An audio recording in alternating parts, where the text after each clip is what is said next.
Welcome to this episode of The Next Curve in the Road, conversations on leadership, learning, and making. We're really fortunate this week to be joined by Dr. Tim Bobrowski.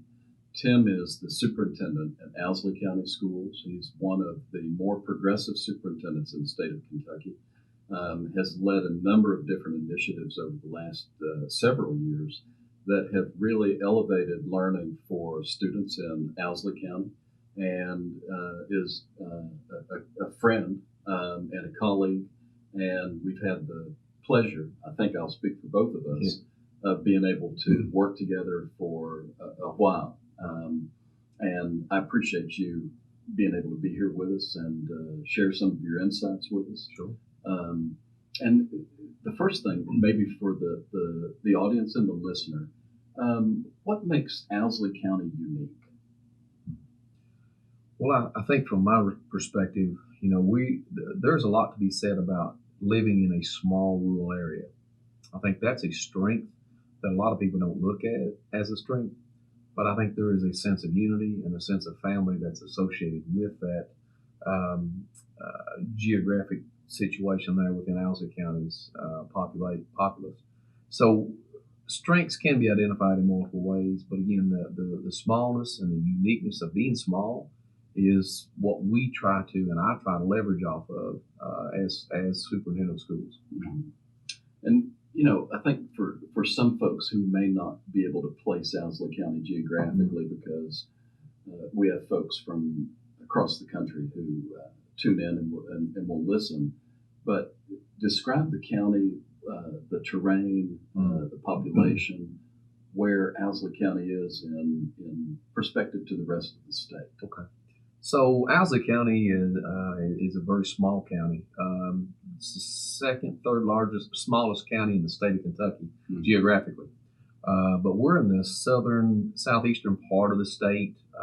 We're kind of nestled between London, Kentucky, and Hazard, Kentucky, we'll say, for perspective purposes. So we're in that southeastern part of the state. And it gives us a little bit of from a historical perspective, we're an agrarian type kind of society. Farming and agriculture is still very prominent within the confines of the county. So when I make decisions and look to try to implement new ones, we have to always keep in mind our historical context. There's the Kentucky River runs right through Owsley County. Have a lot of beautiful terrain, and a lot of the lay of the land is very, very nice there. We're in the kind of the foothills of the Appalachian Mountains. Mm-hmm. And I think when you talk about the river running through the county and the terrain and the natural beauty, it reminds me of being over at your place a few months ago when you were working with students and community members, and I'm just going to offer this compliment to you and to them. The purpose of the meeting was to figure out how Owsley County could advance itself economically with a strong connection to school, which is incredibly admirable and very important. But the thing that I took away from that meeting was, universally with everyone there was a conscious effort and a decision was made that you all were looking at what you had, the abundance of things, rather than what you may not have, an interstate highway or factories or this or that. And I would just offer you and your community that compliment, that abundance mentality versus a scarcity mentality is really refreshing. And I think that as we go further into the conversation, that you may be able to attribute some of the success you've had to that culture that you've helped to create there. But moving on to another topic I know that is important to you, how do you attract and retain quality people, talented folks to serve your district? Well, I think one thing we always have to look at doing is we, and kind of going back to your previous comment, I think we have to build capacity in others. Is kind of one of my pet peeves as a superintendent is finding out what skills individuals have, get behind, support those skills and strengths, and then if we realize that there's a weakness or an area that's not as strong, we try to build that. So I want to use kind of one of my old former coaching kind of analogies where, it's about skill development and it's about the personalized attention that we give to individuals within our community, especially in our school staff. We try to develop those teachers, and I challenge my teachers with saying, I want you to be good enough so that if you choose to go somewhere else, you're going to come in and you're going to be that school district's best employee. So sometimes that's a big challenge. It's something from our area, but we've seen that happen as success stories where they come through our system, they come through the professional development, whether it be from a teacher-led kind of capacity or if it's an administrative-led capacity. We believe in challenging people to do their best. Mm-hmm. And I think that's borne out, especially in recent years. Some of the folks who have been in your district have left not to go into a parallel position, but they have left to advance their career and taken on leadership positions in other places. And we have to believe that that's because they've had a good grounding working within the system where you are. Sure. And again, that's very commendable. Thank you. The other thing I wonder, and I'm always curious and ask people, how have you seen students change over the last 5 years or so? Well, really, Jeff, I'm going to probably take it back a little further than 5 years. I'm going to probably go back 8, 9. Yeah. We started noticing as the rest of the movement across the nation about the integration of technology in the classrooms and its role and its importance. And just as we heard today, we're getting ready to embark upon online testing for kids, and our kids have to be ready for that. And it's the little things that for the common person out there that's just not putting a lot of thought into it. It's no big deal. They just do it on the computer. Mm-hmm. But our kids have to know how to use and to quickly be able to respond to things in their world in their time. So we've always tried to push our students to be ready for their future, right? Let's don't wait and then let them decide what they want to do, but let's get them ready for those 21st century skills that we know kids have to have. So even from our one-to-one and Chromebook distribution, and where our kids, which we're one of the top 3 poorest counties in the nation, we believe that our kids can do well with taking those devices home, taking care of them, bringing them back, and then utilizing them at school. That is a big challenge because a lot of schools haven't used that approach. They kind of stopped at that, let's let them take it home. Mm-hmm. And rightfully so, some students struggle with that. They really do. But I think that the mentality of getting kids ready for whatever, utilizing their devices, utilizing their what they feel comfortable with their technology, I think it's student-led in that perspective. Mm-hmm. We want to reach out and meet their needs so that they're not struggling elsewhere. Yeah. Now, a follow-up to that question is, how have you seen teachers change over that same 5 to 8, 10-year period of time? Well, teachers are sometimes, you see teachers that really they struggle with what they were taught, whether it be in the classroom themselves or what they learned in colleges and universities. They struggle sometimes with that versus, we're going to move to more all-encompassing kind of approach to utilizing technology. Some teachers, if you took their technology away from them, would walk out because they're so reliant upon, they've got their lesson plans, they've got all their formative assessments, they've got everything they need right there, and they can really manage it well. And they really do a super good job with that. So I do have to commend those teachers that we do have in our district that are utilizing technology to make themselves more efficient. Yeah. And that's the definition of technology use, in my opinion, to begin with. So do you think that their capability, their improved ability to interact with technology is helping them serve the needs of learners who are coming into it with the need to be more technologically advanced. Well, I think it gives them I think from two perspectives. One, from the student perspective, students see that and they know that, and I think they know that the teachers really care about them to at least for them to be willing to give up what they feel comfortable with. And I think the students respond very well to those teachers because if you look at our data, those teachers that are doing that, you see very few disciplinary referrals. You see very few because the students are actively engaged. And there's a huge difference between active engagement by using technology and not. And what we found out is the teachers that don't do that and they have more student issues in their classroom, it's just not that full implementation. So we have to reach back, try to help those teachers and staff and try to build them up when they run against that brick wall. You know, we call this show or conversation discussions on learning, leading, and making. And one of the things that I've observed in being able to visit and interact in classrooms in Owsley County for many years is that making part. Could you talk a little bit about how your programs, your teachers lead kids not just to the point of learning for the sake of being successful on the test, which they are, but there are multiple examples in your district about kids who make things. And I'll just let you talk about it.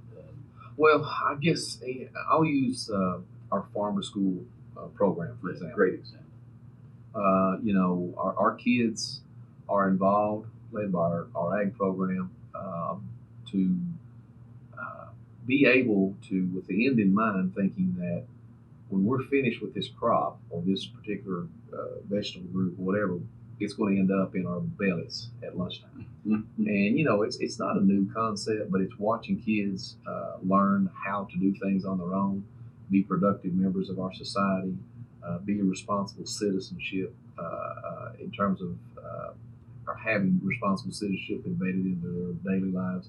All of those things are important. But, you know, you're seeing a complete cycle from putting the seed, getting the ground ready to putting it on the table. And I think that's a making piece that our schools have embarked upon. Our school board has been very, very glad to see that kind of activity in the movement with that.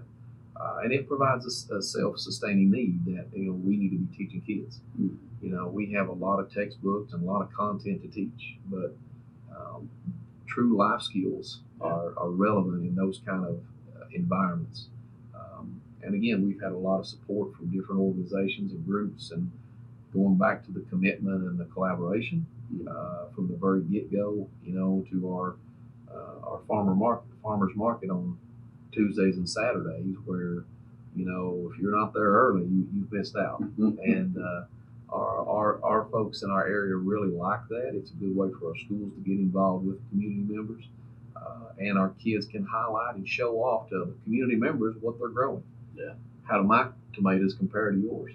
You know, or you know, some of these older farmers, they like to gouge and challenge the younger group, and it's good to see that kind of camaraderie. And that's a good lead-in into the next question. But how do you create an environment where you consistently connect students to their passion? Well, I think from us, you know, we sometimes we collect a lot of data from our students through a lot of surveys, a lot of interest surveys, basically, on what they like to do, what do they not like to do. We try to gear our programs to the level of true personalization, where our kids can be matched with those kind of skills that they like to do. Now, it's very hard in a small district. Now, you know, I only have approximately 715 kids K-12. But again, that's part of that uniqueness. I think it allows us to really personalize with kids' interests, even early on, to try to emulate what those kids may like to do at this particular point and try to match up the curriculum that matches that accordingly. So It's a tough job, but that personalized learning approach goes a long way. But again, even with virtual schools, we're one of the first schools around us to have a true virtual school that allows kids that may be struggling, maybe having a hard time, could be having family issues, could be having social issues, to still continue their education and continue learning. But they physically don't have to be in the building where there could be some issues or concerns that were bothering the kids. So I think that programming and that mindset has led to the evolution of some of those type programs. And I'll just make another editorial comment. You mentioned you have just a bit over 700 students in a K-12 environment, which is pretty small. Yeah. However, the ways that you all have figured out how to create opportunities for a diverse group of learners is pretty amazing, because you mentioned that you have the ag program and farm to table. Yes. But you also have kids who are working with increasingly more sophisticated levels of technology. Oh, yeah. Working in virtual reality and augmented reality. Yeah. That range is just amazing when you consider the size of where you are. Well, I think that kind of gets back into the leadership and the direction there of our schools and our principals and our central office staff members, where we are always looking for ideas and suggestions to bring things to our kids and our student population that is something that we feel they would really like. When you talk about AR and VR, you're looking at in today's gaming society that kids spend a lot of time on. What a better hook to grab kids' attention if we can do it in that classroom and turn that into a learning experience for kids. Yeah. So that's right.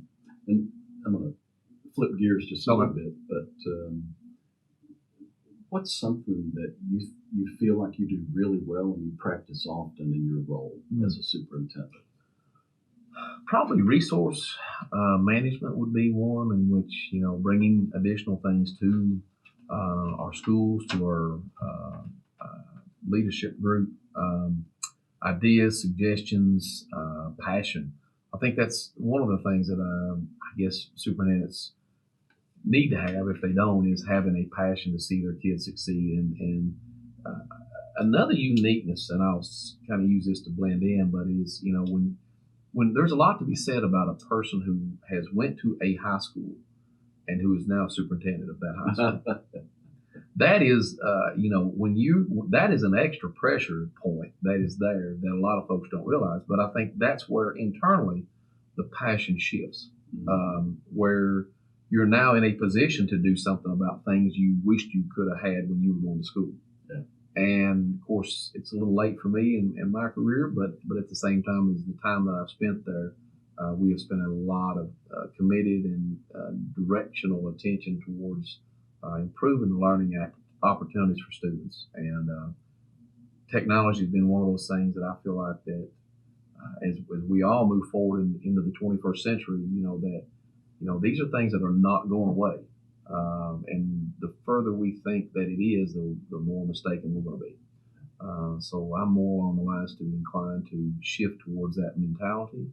And we still have some folks in our communities that absolutely, it should be paper, pencil, chalkboards, and chalk. We have that.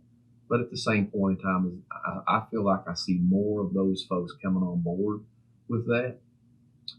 And again, even with our non-traditional instructional days as another instructional program, little old Owsley County was one that really got this ball going in the state of Kentucky, in which now we have over 80 school districts who are emulating that model to have actual school on days in which weather conditions have prevented us from physically being there. That mindset, I think, is what has shifted a little bit of the conversations as well as the actions. Because again, if we think about colleges or students getting ready for college, they have to learn to work independently, which is a skill that you will not measure on any kind of assessment. Yeah. But they have to start learning to do it. Our teachers have to start reaching out, and to our parents especially, about communications with what kids should be doing. And it kind of forces that hand a little bit, but it's an expectation to kind of move kids in that environment where they're at home, but yet they're not physically at school to learn, but it's considered a school day. Yeah. And I just think that that's one of the intricacies that we have within our community. And again, it was a risky challenge. It was something that, as a pilot, we wanted to embark upon. But replication is always one of the greatest forms of flattery. There are a couple of themes that run through your responses about what you're investing kids with, and it seems to me that two of them are grit and self-advocacy, more the student gaining responsibility for their own learning. And I wonder, is that an intentional thing, or has it just happened as a result of your personality and that of your leadership team? Well, I don't know exactly the right answer for that one, but I'll tell you what I feel. The persona of leadership is the passion piece. It's who I am as a superintendent, and I don't know if other people just pick up on that and go. But I've got so many different positive stories about teachers, admins, just classified employees who just go out of their way to help people. And some of those did that way before I became superintendent. But as we look at growing our staff members and growing admins, teachers, whoever, students, I think passion leads to a lot of certainty. There's a risk of uncertainty, but I think the certainty piece is passion. I think that's something we all can control. Mm-hmm. But to me, it's an observable trait that you should be able to see, feel, hear, taste, touch. It's when you have a passion about the job that you do. Mm-hmm. And 9 years in, I still have that passion. Mm-hmm. Now, as I get a little older, it's getting a little, it'll get harder and harder. I'm aware of it, but passion is something that I really believe in, and grit, was the way I was raised. We didn't have a lot.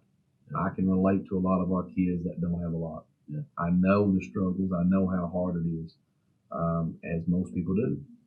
So we are very cognizant of that piece of not having a lot, coming from a very poor and economically distressed county. Yeah. I can relate very well to that. Yeah. So. Doesn't mean, though, that I shift my thinking to say you can't do something. It pushes me harder to say you can. Mm-hmm. That's really good. And I know we could go on this conversation for a long time, and we've kind of reached our time limit. But I want to close with this question. I know you to be very progressive. You're not thinking about what happened yesterday, except in the way that it can inform the future. Mm-hmm. So what are you working at right now that is helping pull the future toward you and your district so that you can be prepared for what comes next? Well, I think we're to the point now where we're looking in our district at kind of the external piece of the educational pie. External meaning our buildings, grounds, facilities. The learning environment is so critically important. Obviously, school safety is the top priority in our school district. Mm-hmm. We're just coming off of a renovation project within our schools to really enhance the requirements out of Senate Bill 1 that pretty much mandates the actions that schools take. But again, like most school districts, we're already there. Yeah. But at the same point, as we take it to that next level with the cleanliness of our buildings, the actual learning environment that kids and teachers are in, making sure it's a top-notch facility. And I have two buildings, and to say we'll never have a new school building is probably stretching it. But I know that if you don't maintain what you have, you're at some point going to get to a point of no return. Yeah. So we spend a lot of time maintaining our facilities, taking care of those, because it's our people's building and our community's buildings, not Tim's. Yeah. And I want our folks to be represented well whenever we're folks come and visit, or other schools come to our facilities, they can see that we have our money invested in our kids and their experiences. Yeah. Would you say that you are a community school? I would say that, yes. I mean, it's very, even from our community gardens, Yeah. I'll go back. When I asked my board about it and was talking about permission to be granted for 20 community gardens to be put on our farm, it was just like, well, sure, absolutely. Why haven't we been doing this? Yeah. So it's a very community-minded area, and of course, you've got to deal with the community norms. Yeah. And sometimes the norms of the community may not match to my norms, but I have to live in that environment and work through it. Yeah.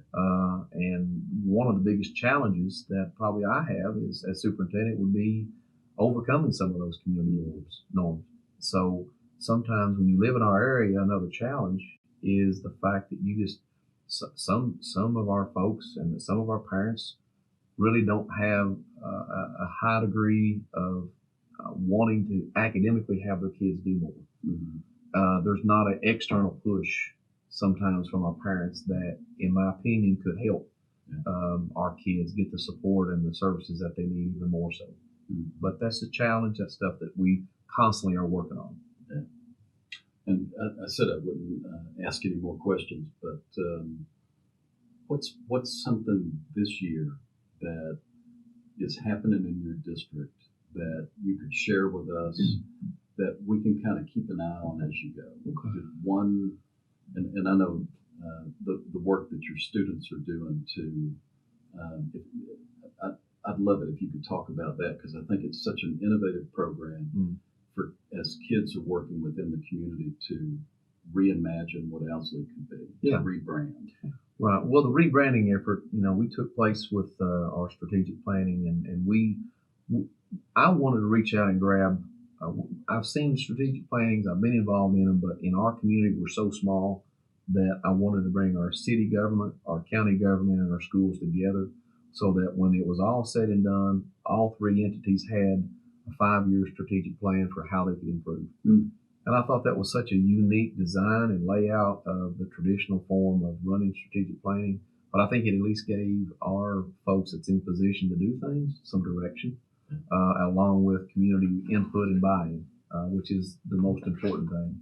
So the rebranding piece was kind of an idea that I wanted to see happen, because I feel like that we have too much to offer in our little community to just be tagged with something that's the news media has picked up and constantly wants to try to rebrand. And I figured we'd get ahead of this now, and the rebranding effort and through KVAC's Community Challenge Grant has really helped us be able to put our best thoughts forward, to be creative and to try to do some things. And I think, we took the initiative to get a drone with our monies from the Community Challenge Grant. But the drone is designed to be used in all three entities to highlight success, to highlight opportunities, to let people from the outside see in about what our community is about. I think it's one of the best means that we could use with our technology and our personnel to help. And I think it's going to be something that in 5 years, we hope we can change that imagery of Owsley County. I think you already are. Yeah, that's the way it seems to be. Thank you. Is there anything else you would like to share with the listening audience? No, I just understanding rural education is different than urban. It's different than suburbia. It's a different area, but it's fun. It's challenging. It's tasking, to say the least. There's a lot of stress and pressures on multiple factors, but we all live and die and breathe the same way, and we do the best we can what time we're there. And we hope to have our students succeed at whatever they choose to pursue. The biggest thing I would probably ask with the listening audience members would be a struggle for us in Owsley County is finding remote locations to do apprenticeships. When you don't have factories, you don't have industry, you don't have places to go and do apprenticeships with, it challenges us. Yeah. To a point in which I don't have the answer. Mm-hmm. So if there's any listeners out there who would like to connect with us, that would be really great to say, here's how we could remotely show your kids what it's like to work in factory X, Y, or Z, or hospital B, C, D about a particular topic and skill. We have the technology. We have the HC Vibes, and we have the Z Space Labs, and we have all the technology that we need. It's just having that remote apprenticeship, I think, would help our high school.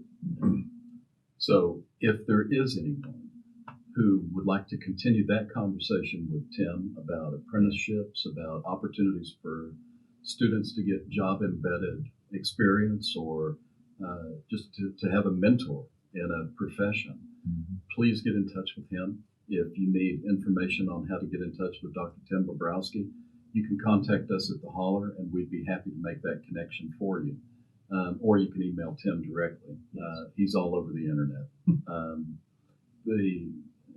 I really want to say how much I appreciate your time. I know that it's valuable, and your insights are very important because they are part of the national conversation about education and rural education in particular. Right. But we'll wrap this episode up, and we appreciate you all being with us. Look forward to the next time that we can come together. And until then, holler at us if you need us.